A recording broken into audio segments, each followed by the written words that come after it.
This is Yesterzine, the monthly magazine show about monthly magazines.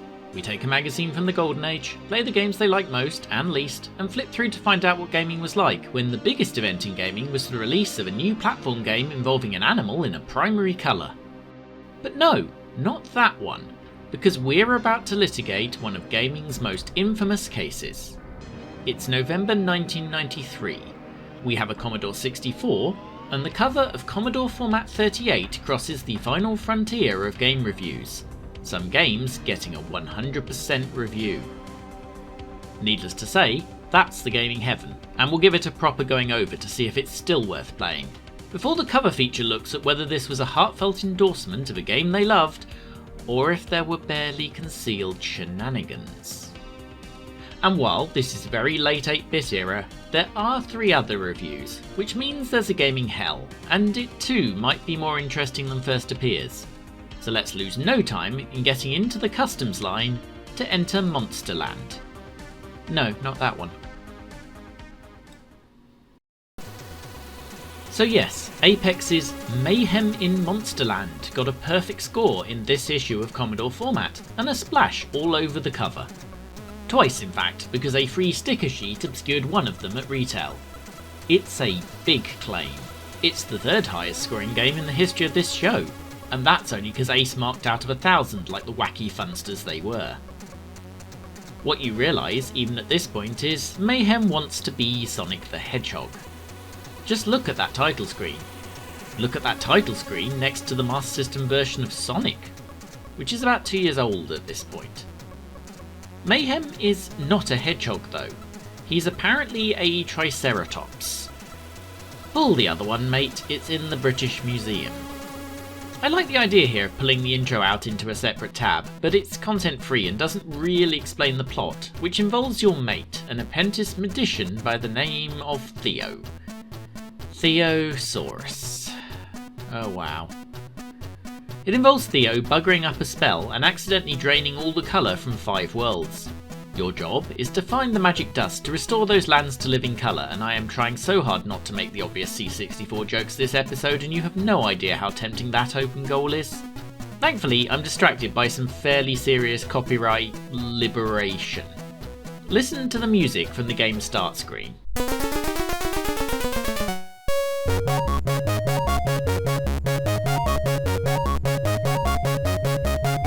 Okay, now this is the Tiny Toons theme.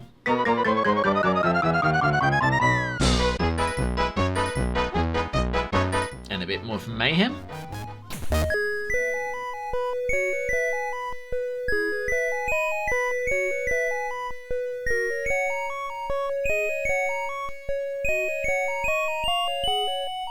And here's the Tiny Toons theme.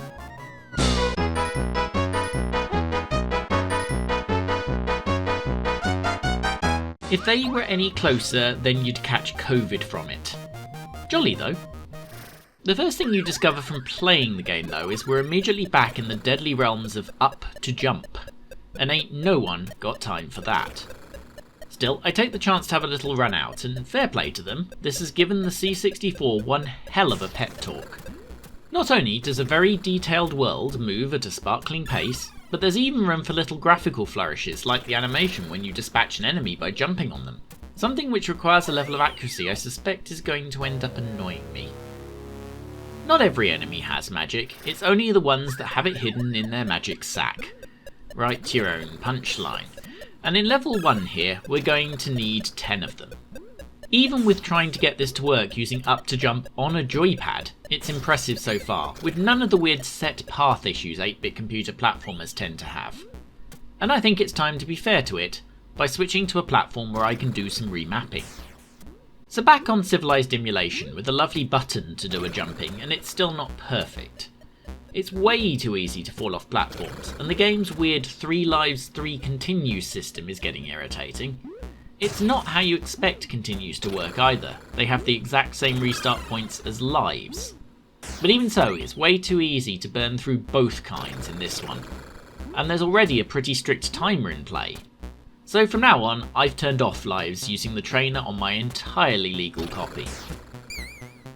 Early game, some of the enemy placement is unhelpful too. It's really tricky to jump on this guy, or indeed some of the ones close to the top of the screen, as unlike say Sonic, which is on my mind for some reason, you bounce off the ceiling, as vertical scrolling is presumably just one too many things to ask a C64 to do.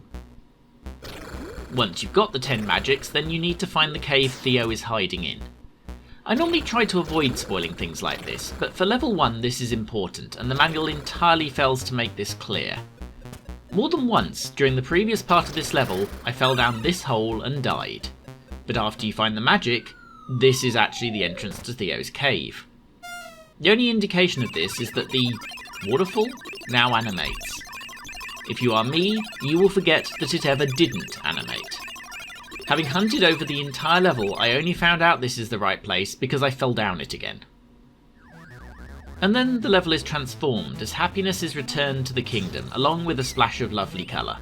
Let's not go too crazy, of course, we are still on a Commodore 64 here, but hey, at least unlike on some other 8-bit systems, what colour there is stays where it's supposed to be. And also, wait, what was the CPC's fatal flaw again? Other than being marketed by a real estate baron with a thinner skin than the ribbon on a Sinclair microdrive, of course.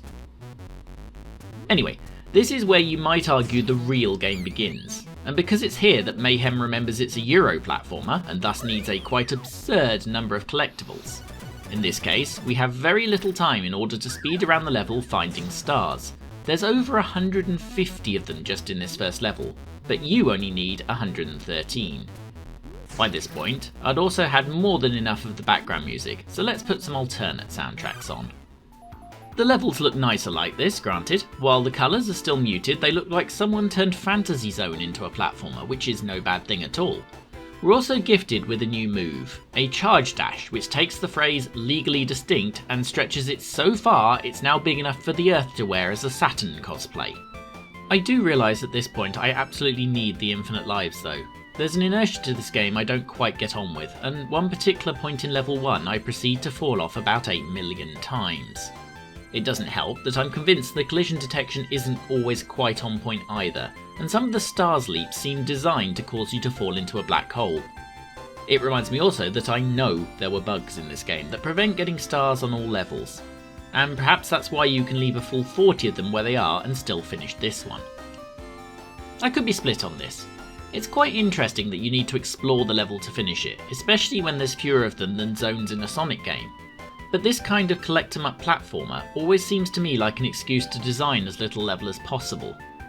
To be fair, when you're running in 64 kilobytes, this is a huge advantage. That said, the level has changed slightly in happy mode. There's some caves at the bottom left that no longer seem to exist, which throws me a little. It didn't stop me finishing the level though, giving us a quick look at level 2, Pipeland. At least from the early stages, it's quite similar. Most of the same platform designs remain.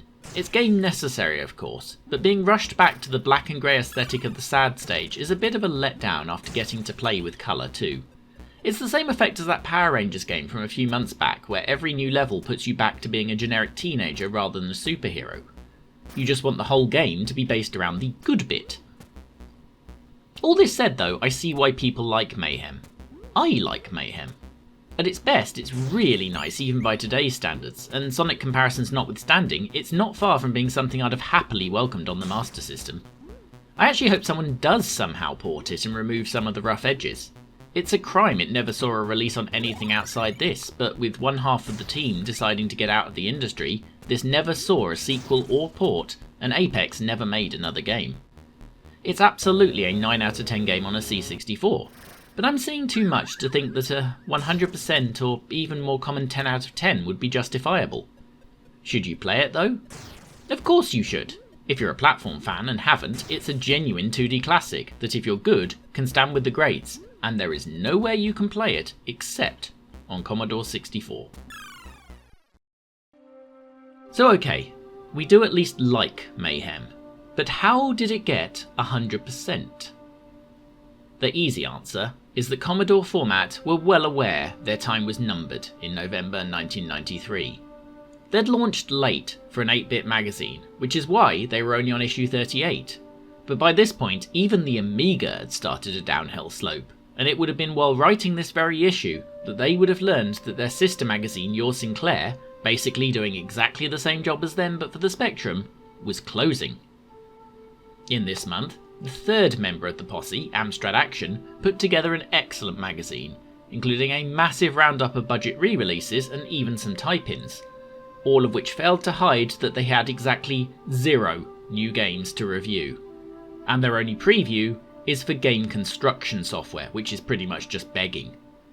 There was a precipice, and Commodore Format was staring into it. Mayhem is by Apex and was self-published, the first time they'd done that. The likely reason for that is in the news section, as their previous publisher, Thalamus, formally announces their exit from the C64 market, which has even more significance than you might think, but we'll get to that. Thalamus might be a familiar name if this isn't your first Yesterzine, because we met them last month, as they unleashed a conversion of Creatures to the Amiga that appeared to be shoddy in the extreme and garnered a kicking from every Amiga magazine going.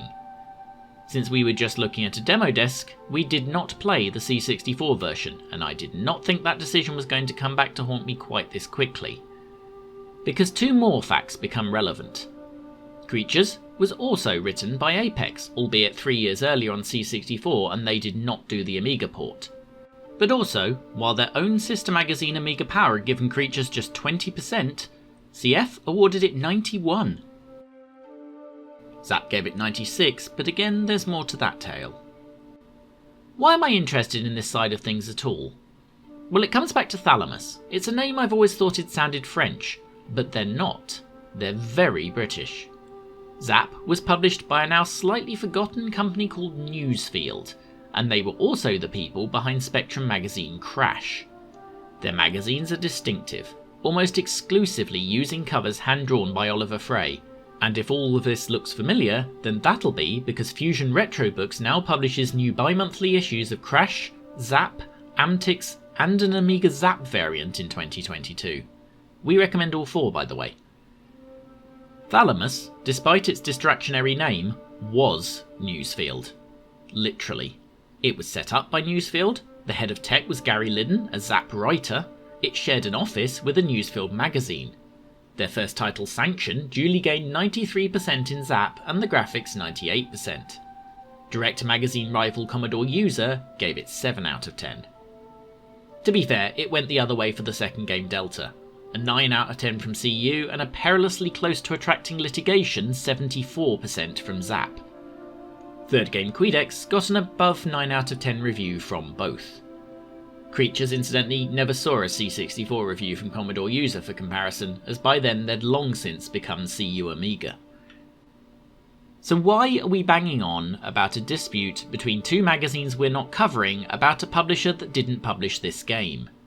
Well, as mentioned, Apex were the developers of Creatures, at the tail end of 1990, by which point it was clear that parent company Newsfield were in trouble.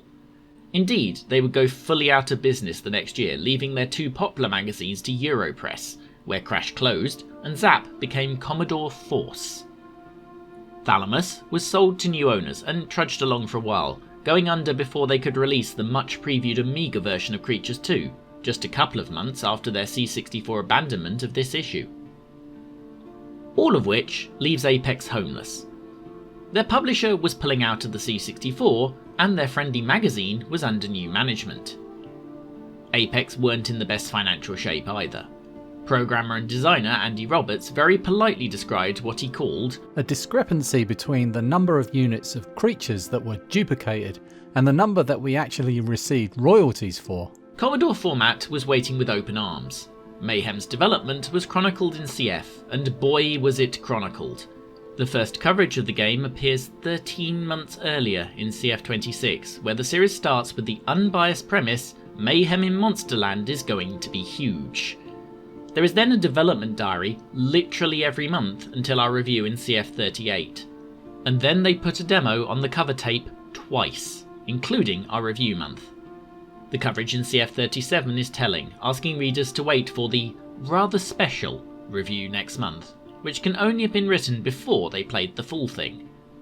The review also appears in issue 38 shortly after a 2-page advert for the game and a competition whose premise is predicated on the game receiving 100%.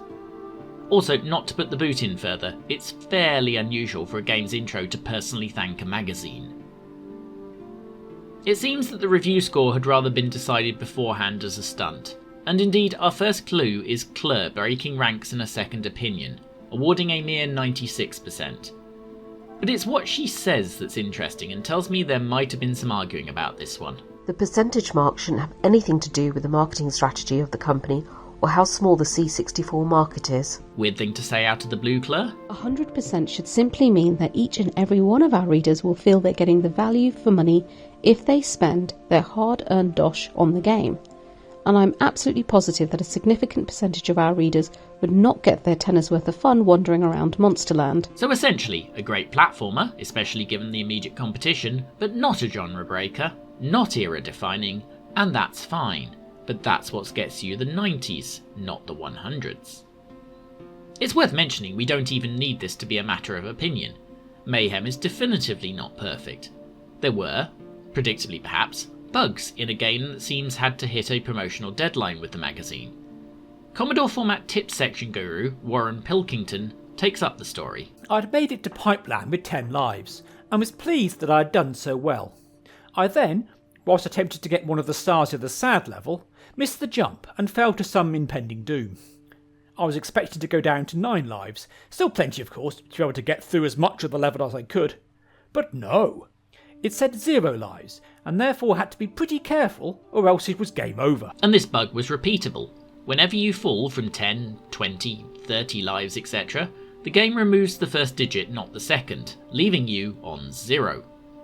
Warren ended up diving into memory and finding a way to fix the bug in a listing you could type in before loading the game. This appeared 7 months later in Commodore format, and you complain about waiting a week for a patch these days. And a letter was sent to everyone who had registered their copy of the game to tell them. This bug, incidentally, is properly fixed in both the 15th and 25th anniversary re-releases of the game. Programmer Andy Roberts blamed the bug very simply on them being so good at the game by this point they didn't lose enough lives to notice it, an excuse strikingly similar to the one for the late development changes that absolutely ruined XCOM 2 over 2 decades later. Warren's account of this story comes from the Commodore Format Archive, and they have more on this situation, including talking to editor Andy Hutchinson about what exactly the bloody hell they were playing at. Although first, if you remember your Sinclair's disastrous foray into lifestyle sections, that was also Hutch's work, and he admits here that the utter failure of that endeavour is what drove him to switch to CF in the first place, where I note the experiment was not repeated. What he doesn't make, interestingly, is the perfectly convincing claim I've heard from others that the whole YS thing was intended to be parody in the first place.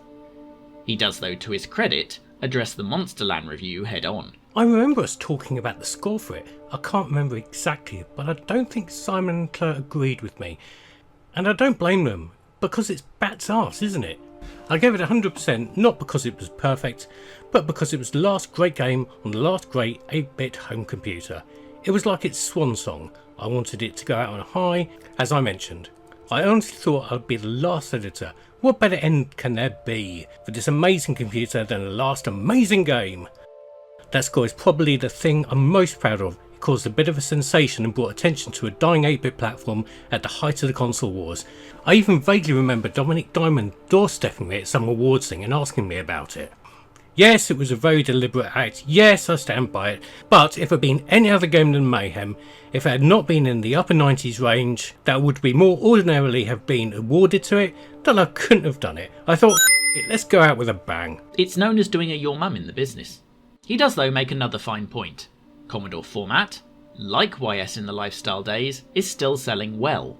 But as we said at the start, there's only 4 game reviews in a 68-page magazine. It's a shitty job trying to fill pages with entertaining content in a dying marketplace. Any chump can edit a magazine when the product's on the up, but trying to find content and sound optimistic when the punters are jumping ship is a singularly draining experience. What price then? A feature that runs for at least 2 pages of 13 straight issues and is related not only to Commodore games, but what must have been the most exciting new game prospect for basically that entire time. That's a full half an issue of content achieved simply by letting a couple of developers you trust bash out some words about developing.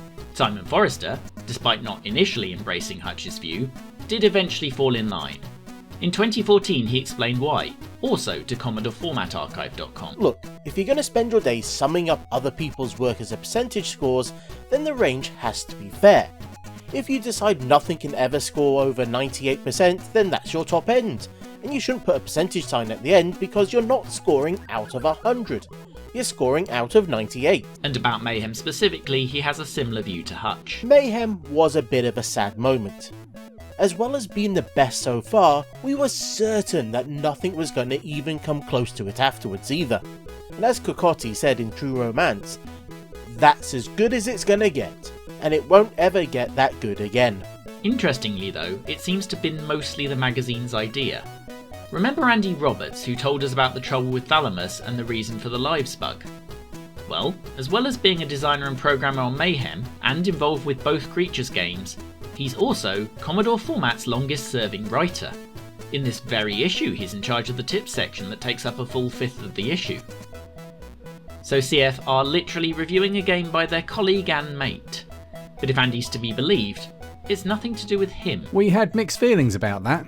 We could empathise with CF's feeling that Mayhem was probably the best game the C64 would have before its inevitable demise. But it wasn't the best game ever created, and it caused considerable debate between us, Andy Hutchinson the editor and the readers. Of course, Commodore 4 suffered more of a modest rating for the game, but honestly, there was always the feeling that the 100% score might have done more harm than good. And to be fair, that more modest review in Commodore Force, previously known as Zap, 97%, and a suggestion it might be the machine's best game ever. So yes, Commodore Format's 100 was a stunt, driven by the decline of the market and, let's be honest, a desire to help their mates who'd provided so much content for the magazine at a difficult time. What would have happened if Mayhem turned out to be a pup? Who knows? CF would certainly have been in a very difficult position, but thankfully it didn't turn out that way. 100%, 10 out of 10, 5 stars, 97%, whatever. Mayhem, especially with the lives patched out, is absolutely worth your attention and is almost certainly the best platform on an 8-bit home computer.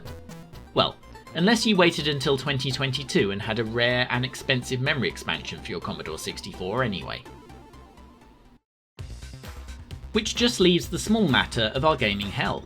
And slightly unfortunately for it, it's primarily a platform game. And of course it is, it's an Ocean movie license after all.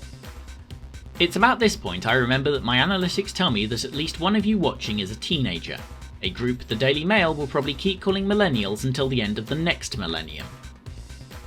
I thus have a couple of points of order. 1. You've clearly chosen to sit in of an evening and watch a tedious, just the wrong side of the actual definition of millennial man make weak jokes about 30-year-old computer games rather than go out to whatever they call discos this decade and meet girls, boys, or whatever your preference from the space in between is. Kudos!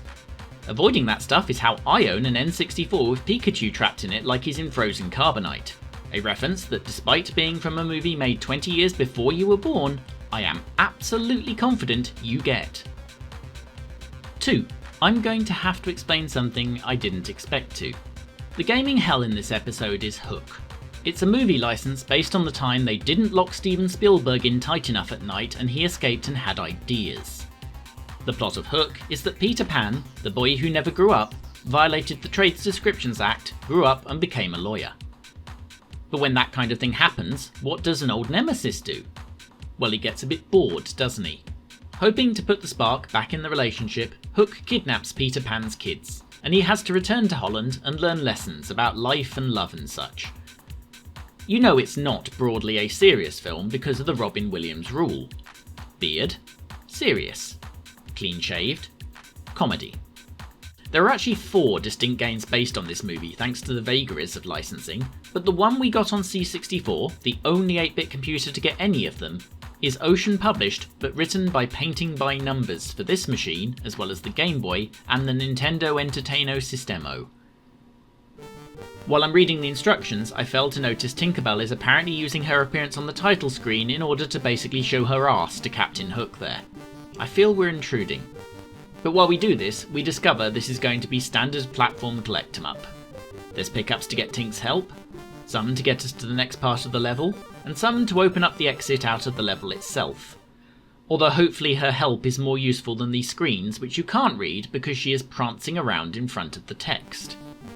The level itself is something you have some choice over. For instance, to start, you can go to the ghost mine or the pirate forest. I decide to go mine some ghosts. Maybe we can use them against the pirates. We're running off disc here, but I'm already painfully aware of a point that CF make in their review, that the multi-load is awful. It's sweet that we were still in an era where a game having to do loading more than once was a thing that deserved a term, but even by the worst of today's standards, this is awful. It takes some time to load the ghost mine, and then it begins immediately without even a get ready, so having been abandoned with no progress bar, I was not in the state of cat-like readiness needed to avoid taking damage to the ghost almost immediately. Going to a cave is always inviting C64 Brown, but in this case it's especially irritating. You struggle to see things against the background, and your pathetic little sword stab does not help matters. The basic controls are solid though.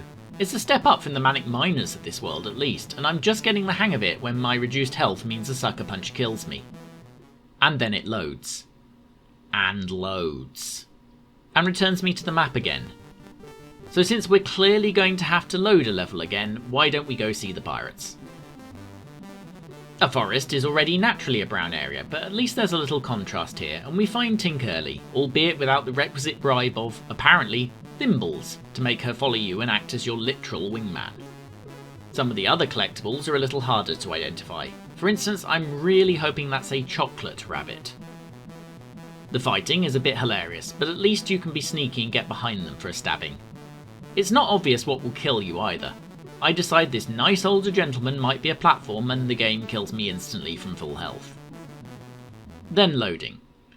I timed this one. Every time you lose a life in this game, if you want to continue with the level you just played, then you will be waiting, even loading off disc, for over 2 minutes 30 seconds. I imagine it will be a lot worse off tape. We're here though, so we go again, and it's not an unpleasant little game once you get the hang of it, although it'd be nice to have a better idea of exactly how many things you need to collect to get to the exit, because twice I find it and have no idea what there is left. It takes quite a lot of exploration to realise this is a gap with an off-screen platform I can fall onto.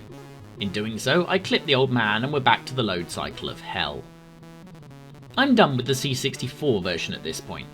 I could start messing with save states I guess, but that's hassle, and I'm not going to spend the best part of 3 minutes waiting to have another go on a video game. Fortunately, the good people at Milton Keynes CEX and a crisp digitally encoded £5 note present themselves as a possible solution. Remember I mentioned this game also got NES and Game Boy releases? Well, I have a NES, and now I also have a very shiny looking hook cart. Let's see them have loading delays on this one. And what we get is a slightly mixed bag. For a start, Tink's certainly not being more helpful. Conversely though, the loading delays are indeed predictably reduced to literally nothing. The graphics are more colourful of course, but I'm not sure they're a heck of a lot better. There are two major downsides compared to the C64 one though. The sword is even less useful than before, and it's a heck of a lot more difficult to dispatch a pirate without taking damage. And this is important because this has something the C64 was mercifully free of: respawning enemies. Which changes the game.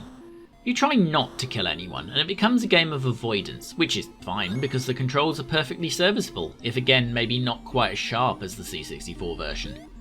It has to be said, it does act as quite a good advert for the Commodore in general. While its palette means it rarely makes the best first impression of any given set of systems, it was a quietly very powerful device for the 8-bits. Monsterland is a miracle worker of a late era game of course, but even this kind of probably low effort movie license port is not devoid of tricks compared to more in your face versions. The same is true of the game too.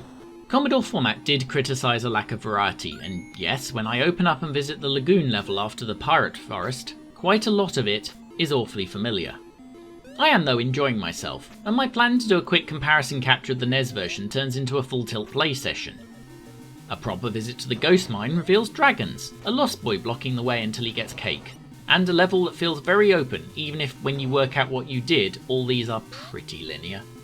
For now, we give up at the next one, because there's the inevitable water level. Twink won't accompany you down here, and I wish I could join her. The air mechanic involves your health slowly ticking down, and if there's a way to replenish air, I can't figure it out. The swimming controls are also awkward at best. You can't fault a game for trying though.